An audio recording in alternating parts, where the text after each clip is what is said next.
جريدة الوطن مفرغة المكالمات اللي بين مرسي والظواهري، 5 6 مكالمات، مش هتعبكم كتير بس عايز اقرا لكم منهم 3 4 مكالمات عشان تعرفوا ان احنا كنا عايشين مع عصابة، كنا عايشين مع تنظيم عايز يهد النظام. احنا ما كناش عايشين مع رئيس جمهورية. المكالمات ديت مش حد بيحب مصر، ده حد بيحب الاخوان. وعلى فكرة هو ربنا معاه، هو بيحب جماعته.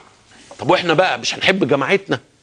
جماعتنا اللي اسمها مصر يا جماعة، احنا عندنا جماعة اسمها جماعة المصريين الأحرار، فيهم مسلمين ومسيحيين ويهود وستات ورجالة وأطفال وكل حاجة، هي دي الجماعة بتاعتنا. في نظام، في دولة. عايز بس أقرأ لكم مكالمتين 3.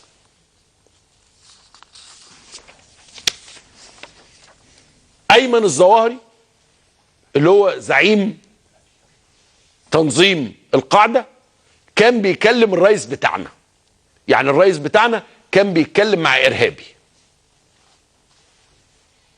ده النائب بتاع بن لادن، كان نائبا لبن لادن. ففي مكالمة في 1/10/2012 أيمن الظواهري زعيم تنظيم محدثا الرئيس مرسي محمد مرسي هاتفيا عن مذبحة رفح، بيكلموا على المذبحة اللي اتقتل فيها الجنود بتوعنا. خدوا بالكم الرئيس بتاعنا كان بيتكلم مع حد بعد ما جنودنا اتقتلوا، بيتكلم معاه في انه اتقتلوا ازاي وليه ومعلش وبتاع كده. الراجل كان راضي ان العساكر بتوعنا يتقتلوا. محمد مرسي الرئيس المصري قال له، ده ايمن الظواهري بيقول له الجنود لا ذنب لهم، لكن قادتهم الطغاة الذين ينفذون سياسة النظام الصهيوني الامريكي يتحملون المسؤولية. بيقول له ايه؟ لا تخشى هذه الدماء. قال له ما يهمكش الدم ده يا مرسي، اتقتلوا بس ما يهمكش. وعليك مذاكرة العقيدة كويس حتى تعلم كيفية صد الهجمة على الدين الإسلامي والافتراءات التي نتعرض لها. ثم قال الظواهري في هذه المكالمة: يجب أن يكون الجيش المصري جيشا إسلاميا يسمح فيه بتدريب كل عناصرنا، اللي هي ايه؟ عناصر القاعدة وعناصر الجهاد، كما يسمح بتربية اللحية في الجيش المصري. فاكرين طبعا انتوا قضية اللحية اللي كانت موجودة عند ضباط الشرطة، دلوقتي انتهت، اختفت. ما تفهمش ليه. يعني كانوا عايزين يربوا اللحية انما دلوقتي ما حدش عايز. ويسمح بدخول الجهاديين فيه للتدريب مع عدم السماح للطغاة بإدارة الجيش، مع السماح بإلحاق ضباط وجنود به من كافة الجنسيات لمواجهة الطغيان ونصرة بلاد الإسلام. فرد مرسي على أيمن الظواهري، رئيس جمهورية مصر بيكلم أيمن الظواهري: نسعى لتكوين جيش إسلامي، ده مرسي اللي بيقول له، من المتدربين والجهاديين والإسلاميين تحت قيادة جيش الإسلام، إنه يسعى جاهدا لدمج أبناء المجاهدين والإخوان والجميع داخل مؤسسة الجيش. حضراتكم طبعا فاكرين في البرنامج ده لما عملنا مكالمة مع قائد الكلية الحربية، مدير الكلية الحربية، اما كنا بنتكلم على دخول الإخوان وأبناء الإخوان الكلية الحربية، والموقف من ده كان إيه وقتها. المكالمة الثانية، لا قبل الثانية. طيب باش خش انت على اللي بعدها. العب اللون الثاني. طيب مكالمة 28/12/2012، وهرجع للثانية، دي المكالمة الثالثة. ظواهر المرسي بيقول له ايه؟ العلمانيون المبتذلون يتوافقون على حساب عقائد الإسلام، يهددون ويخرجون في مظاهرات لا طائل منها. ده لما ابتدى يبقى في مظاهرات ضد مرسي في الشارع. وأطالبك، اسمع بقى الكلام، بتعيين الشيخ حازم صلاح أبو اسماعيل نائبا لرئيس الجمهورية. هي كانت ناقصة اللي معاه الباسبور، لأنه سيطبق شرع الله والكثير يخافون منه، وإذا لم تطيقوا شرع الله سنطبقه نحن. ده الراجل بيهدد رئيس جمهورية مصر إلا ما حصلت مع أسوأ رؤسائنا. أسوأ رؤساء مصر ما ينفعش حد يهددهم، أسوأهم. والشيخ عماد عبد الغفور يستحق من المجاهدين الاحترام والتقدير، ولا بد من اعتقال شيخ الازهر. يقول له اعتقل شيخ الازهر، هتقعد لسه بتاع، وغلق هذه المؤسسه بالكامل. ايه في الازهر ده كله؟ المؤسسه اللي فوق 1000 سنه. قال له اقفلها. ولا بد من اعتقال شيخ الازهر وغلق هذه المؤسسه لانحرافه عن المسار وتطبيق حد الله عليهم لتنفيذ قوانين امريكا. وعليك بتعيين خيرت الشاطر اميرا لقوم المجاهدين. ده احنا بقى رجعنا يا جماعه ايه ورا قوي، يعني من ايام بنو قينقاع وخزاعه وكده. واياك والسلفيين نادر بكار والذين معه، فانهم لا يطبقون شرع الله وينفذون اجنده خارجيه. فرد الرئيس المعزول عليه قال له ايه؟ قال له السلفيين مرحله لمساندتنا. يعني كان واخد السلفيين كوبري. السلفيين مرحله لمساندتنا، ثم بعد ذلك سيتم استبعادهم وعودتهم مره اخرى للسجن ستكون قريبه. كان هيدخل السلفيين السجن، يعني كنت هقعد انا ونادر بكار في زنزانه واحده.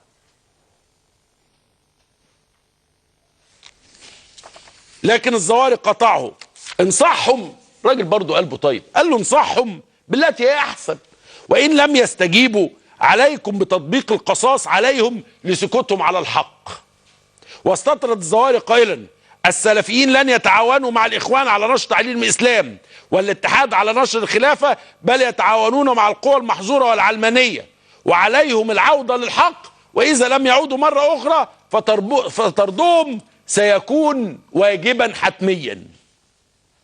قال له ده ظاهر مكمل بيدي التعليمات لمرسي. قال له تعليم الله يجب ان تطبق وتنفذ. العلمانيون اوقفوا الشريعه الاسلاميه، ويجب الرد بوقف بناء الكنائس، وعلى الاقباط دفع الجزيه والعيش دون طلبات. يعيشوا كده حيوانات. اقباط لا ليهم مطالب ولا ليهم اي حاجه، دفعوا الجزيه وما لهمش اي حاجه، مش مصريين دول. اذا ارادوا العيش بسلام. ثم قال الزوار المعزول ستحكمون مئات والاف السنين. ده هو الزواري كان شايف ان هم ما كملوش مئات الشهور، حتى مئات الايام.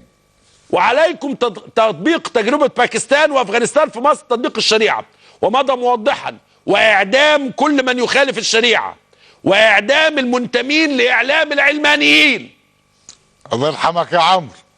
واعدام المنتمين لاعلام العلمانيين، مش انا يا بيه. امال مين؟ الذي يساعد على نشر الفجور ومساعده الخوارج والمسيحيين على انتهاك الشريعه. واضاف لا نعترف بدستور علماني، ولكن هناك دستور تحكمون به ستحكمون فيه فقط بحكم الله. فقطعه مرسي قائلا مؤيدا يا امير الحق. مرسي رئيس جمهوريه مصر العربيه اللي حضراتكم اخترتوه ب51%، قال له يا امير الحق. تحس ان احنا في مسلسل اسلامي. اتخذنا قرارات رادعه. قول للناس بس دي تسجيلات يا جماعه، دي تسجيلات، يعني الوطن جايبه تسجيلات. يا امير الحق اتخذنا قرارات رادعه في مواجهه هذه القله واجراءات تشريعيه جديده تحد من هذا الاعلام، وفي القريب العاجل سنغلق هذه القنوات وسنقوم بإنشاء منابر إعلامية إسلامية كبيرة، وخططنا لوضع ميزانية كبيرة مقبلة من التنظيم الدولي لإقامة قنوات فضائية إسلامية وجهادية تحث على الجهاد، كما ستكون هناك قناة فضائية ثابتة لك ولرجال القاعدة. كان هيبقى في محطة اسمها إيه؟ القاعدة اليوم. القاعدة نيه فيهم. يلا خير. ما تتريقش علشان ده نبو أزرق. مين؟ يعني مش كده؟ طيب. مش مرسي. امال. طيب. ويمكن بث هذه القناة من أفغانستان لتعليم أشبال الإخوان. لا لا لا، ده كلام اوفر قوي. فقال الظواهري هذا إعلام النصارى وبعض الإعلاميين فيه يتم تمويلهم من الكنيسة. انتوا عارفين ان البابا توادرس كل شهر كده بيبعت لنا قرشين، هم دول اللي معيشيننا بصراحة. لولا الفلوس اللي بيبعتها لنا البابا توادرس للإعلاميين وكده كانت الدنيا تبقى صعبة جدا. والاعلاميين احد مخلفات النصارى، وردع الاعلام والنصارى طريق لخلافه ممتده، فالقوى العلمانيه. طب انا عارف انه نصراني، جاب يهودي متشولح منين؟ يعني عم انسي ده متشولح؟ انسي ساويرس، عليك بطرد ساويرس واقرانه تطهير البلاد، وعمل كده فعلا. فرد مرسي قائلا قريبا سنوفي بعهودنا تجاهكم. طبعا في مكالمات تانية كتير جدا لو عايزين تقروا بقى وتستزيدوا في الوطن. انا عايز اقرا لكم مكالمه، يعني احنا كده عمرو اتكلم على الوضع الداخلي، هقرا لكم مكالمتين عن الوضع الخارجي، يعني ايه العلاقات مع الدول العربيه. المكالمه في يعني 9/12/2012، دي المكالمه بتاعت الاتفاق بين الرئيس مرسي رئيس مصر وايمن الظواهري زعيم تنظيم القاعده ضد دول الخليج. طبعا حضراتكم عشتوا مسألة ايه الخليج والمظاهرات امام السفارات والحدوتة والعلاقات مع الامارات والهجوم على الامارات والعلاقات مع السعودية والهجوم على المملكة العربية. الظواهري بيقول له انها دول كافرة تساعد امريكا على نشر الكفر. مرسي بيرد على الظواهري بيقول له السعودية والامارات عملوا على مساعدة العلمانيين طول السنين الماضية في الوصول الى السلطة. تعرف السعودية طبعا بلد الكعبة دي تبقى من بلد الكفر بالظبط كده، ومساعدة نظام مبارك من قبل ويجب ردعهم. ده مرسي اللي بيقول عن السعودية وعن الامارات اللي واقفين جنب مصر، يعني واقفة، ومش بس بعد مرسي، ده من اثناء مرسي ما كان موجود الدول دي كانت واقفة معانا بغض النظر عن علاقتهم بالاخوان. وقال له ان مصر سترفع يدها عنهم وستقوم بزيادة التعاون مع إيران لوقف نفوذ دول الخليج في المنطقة. وحصل فعلا. شفتم بقى أسباب التصريح الشهير بتاع عصام العريان أما قال إن الإماراتية هيشتغلوا عبيد لإيران. واستطرد مرسي قائلا دول الخليج عقبة في تحقيق حلم الخلافة الإسلامية. فرد الظواهري ردعهم واجب على كل مسلم يغار على دينه. فقال مرسي الخلافة الإسلامية مقبلة يا أمير المؤمنين. فقال مرسي للظواهري الخلافة الإسلامية مقبلة يا أمير المؤمنين. ده مرسي بيقول للظواهري يا أمير المؤمنين. وتعليقا على هذه المكالمة كشفت المصادر عن أن أيمن الظواهري خطط بالفعل لعمليات كبيرة داخل السعودية، وأن إشعال فتنة بين الشيعة والسنة في الإمارات وإشعال أزمات في الإمارات. مكالمات أخرى جايبها الوطن أيضا لما اتبعت جواب على الإيميل لعصام الحداد، قال له جاي من الظواهري اطرد سفيرة امريكا ولا سفير امريكا واطرد السفير السعودي من مصر، اطردهم من مصر. وان اتعمل اجتماع لمناقشة الخطاب واتقال مش الوقت احنا محتاجينهم علشان يدونا الشرعية. هي العين تعلى عن الحاجب برضه، ده هو مكتوب كده. أيوة محتاجينهم عشان يدونا الشرعية. يطرد السفير الامريكي ازاي بس؟ ده الامريكان بابا كانوا بابا وماما وكده. ما هو قال له كده، قال له بابا وماما. يعني بص بقى توسع كده قوي. يعني هو مرسي يعمل اي حاجة يطرد السفير السوري بتاع، انما الامريكاني الست ان اللي راحت قعدت مع خيرت الشاطر قبل 30/6 عنده في البيت تطرد مين؟ ده انت يعني كأنك بتقطع ايدك يا راجل. ولغاية النهاردة فلة شمعة منورة